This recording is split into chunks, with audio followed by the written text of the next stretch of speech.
May ulam na ba ang lahat? Halika, samahan niyo ako guys. Magluto tayo ng sinigang sa miso. Yun, bangus ang ulam natin. Gusto niyo ba guys ng masarap na sinigang sa miso? Ayan. Dito nga pala guys, yung pinagprituhan natin pala ito ng bangus. Siyempre, inuna natin itong luya guys. Alam mo pag magluto kayo ng sinigang sa miso guys, kadalasan inuuna natin bawang sibuyas. Pero pag sinigang kayo sa miso, unahin niyo yung luya. Para yung lasa niyan at saka yung aroma niya, yan, nauunang kumakapit yan. Pagkatapos natin ilagay yung luya guys, yung bawang naman, ayan. Ito guys yung technique para sumarap yung miso. Siyempre, lutuin natin sa medium heat lang yan. Para hindi masyadong madaling maluto yung ating mga laman, mga ricado. Yan.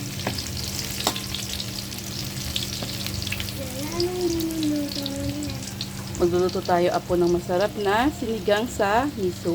Ayan. Ilagay na natin yung bawang sibuyas, kamatis, kompleto na yan.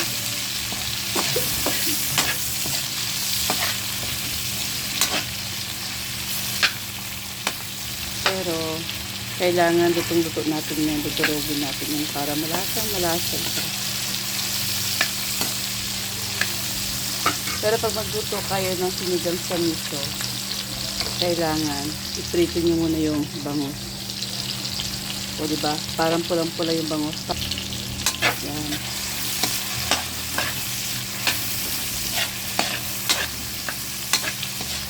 Yung ginamit nating mantika dyan guys, yung pinagpultuhan natin sa bangus.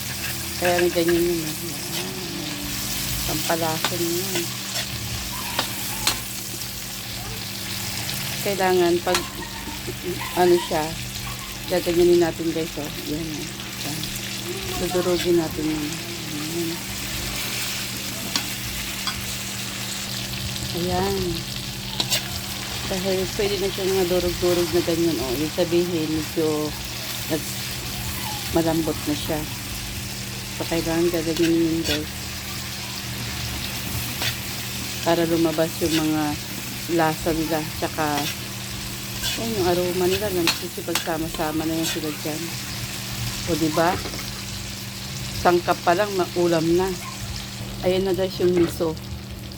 Isasama natin yung paggisa ng ganyan. Pababrownin lang natin yan. Kaya bigyan natin ng oil. Oil na pinagprituhan yun guys.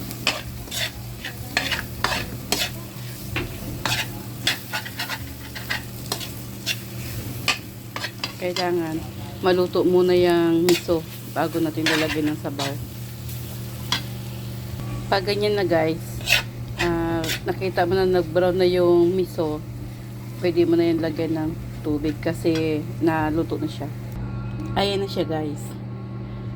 Nilagyan na natin siya ng sabaw. Ganito lang kadami yung sabaw guys kasi kukunti lang naman kami. So, kunti lang ilagay natin sabaw. Kaya yung sarap ng lasa niyan, nandiyan na sa may sabaw. Antayin lang natin yan guys kumulo bago natin ilagay yung naprito ko ng bangus at saka yung gulay niya.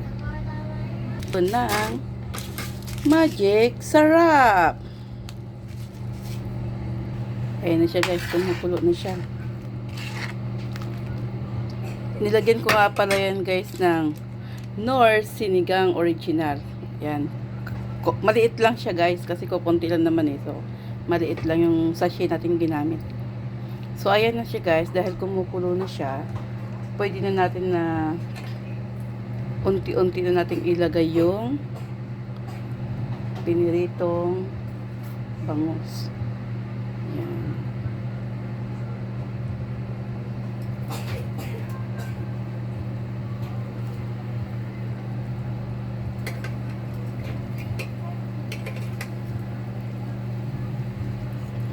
Dahil kumukulo na siya, o diba,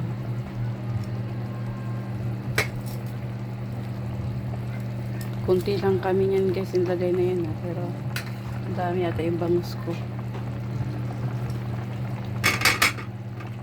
Ayan. So, mamaya-maya guys, ilagay na natin yung gulay. Tapos, titikman na natin yan. Pag tama na yung lasa niyan guys, huwag nyo nang dagdagan ng asin. Ang ilagay nyo dyan guys ay patis. Yan. Konting-konting patis na lang.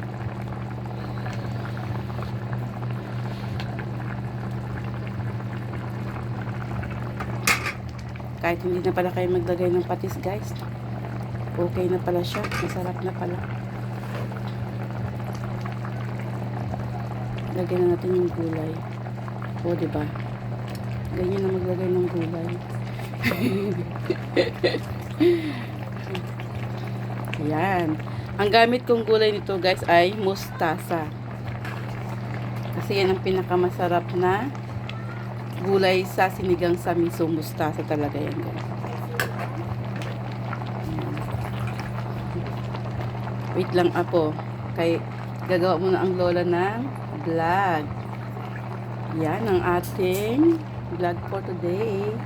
Sinigang sa miso. Ayan na siya guys. Hindi na ako guys magdadagdag ng ng patis at saka ng asin. Kasi eksaktong-eksakto na yung kanyang lasa. So yun. Papalambutin na lang natin yan guys. So okay na ito guys. Thank you for watching. Sana mayroon kayong makuhang bagong idea sa pagluto ng sinigang sa miso. Ayan. Thank you for watching guys. Bye.